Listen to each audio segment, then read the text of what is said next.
Well, hello YouTube, and you're gonna have to pardon because I'm driving while this is going on, but I'm still in the dark. As a matter of fact, the front end of my park received power at about 5 o'clock yesterday, and the back half does not have any power. Guess who lives on the back half? This chick.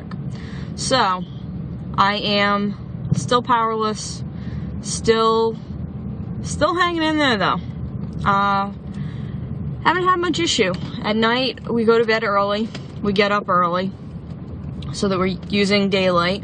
Just kind of good logic right there. And then on top of it, we've been doing pretty simple stuff at night. We go ahead and we've been playing cribbage, knitting, and we do it all by candlelight. No big.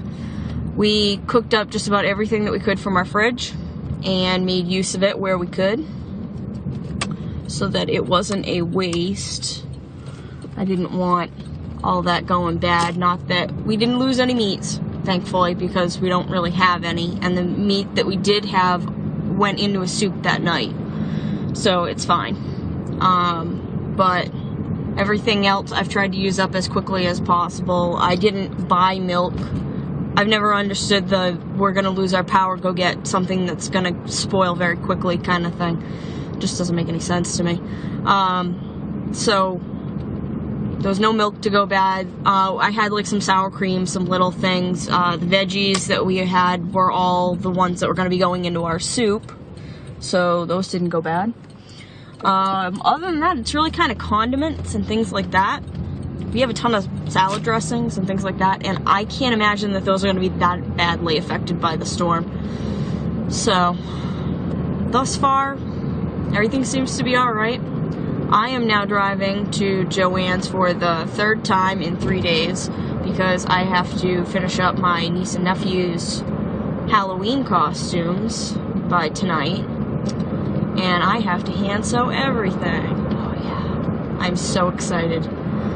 Luckily, a lot of it doesn't involve sewing, so a lot of it can be hand sewn. It's just going to be kind of a pain in the neck for some of it, but I can do it, and I'm gonna. So I just want to let you all know I survived. Everything seems to be going fine.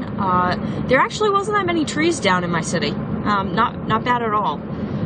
Most of it was high winds. A couple branches here and there. There were probably about 3 or 4 friends that mentioned that old trees that they had expected to go down went down in their yard.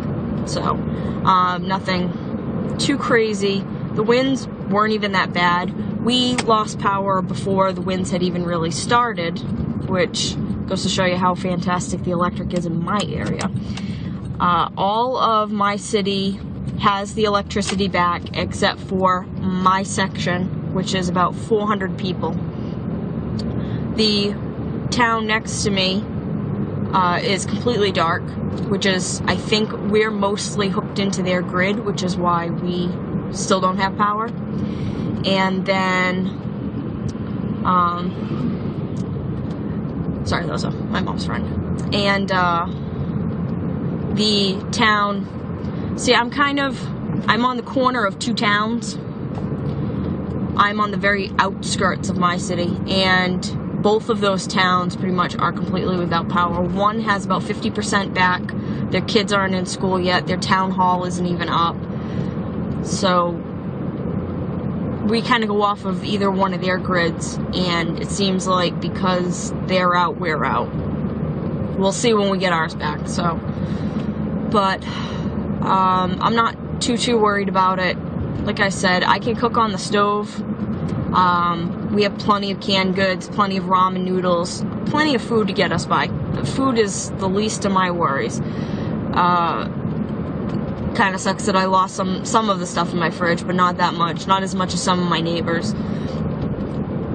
I had been hearing about Hurricane Sandy for probably about a week before the storm started.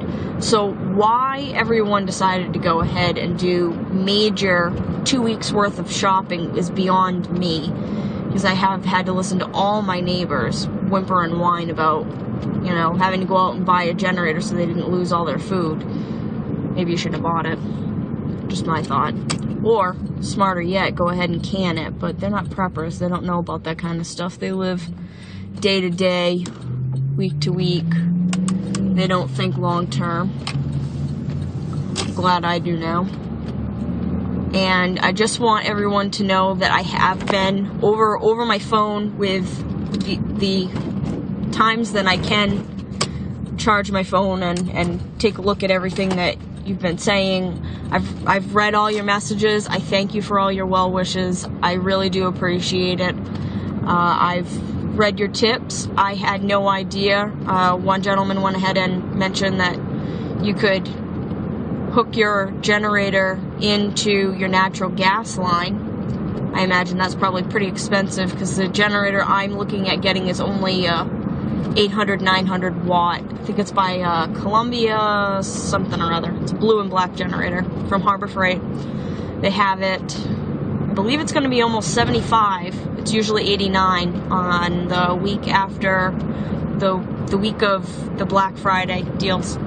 I'd stop by your Harbor Freight and check out. They handed me a flyer, and it was over 2 weeks ago for all their deals that they're going to be having. And I think they're doing all their little magnesium fire starters for $2 a piece and this and that. So there's a lot of deals. So I'm going to try to get that generator then, just because I don't need a whole lot. I just need to be able to run a mini fridge, put what food I need to keep in there, and maybe, you know, be able to charge my cell phone and this and that. But it's kind of like camping indoors, so I don't mind it all that much when the power goes out. It's just a pain in the neck when you've got deadlines of things that have to get done, and it's probably my fault that I didn't start on the kids' costumes sooner. So, but I want you to all know I'm okay, I'm hanging in there. My city is pretty much back to normal except for my little area, so Sandy didn't affect us all that much. So I hope everyone else that has been in the path of the storm fared as well as I have, and I hope that if you did not fare as well as me, that you are able to recover quite quickly from this. I know Jersey and New York got it a little bit worse than me. So I thank everyone for your well wishes, and I will probably try to do another video as soon as I can. The Unlikely Prepper out.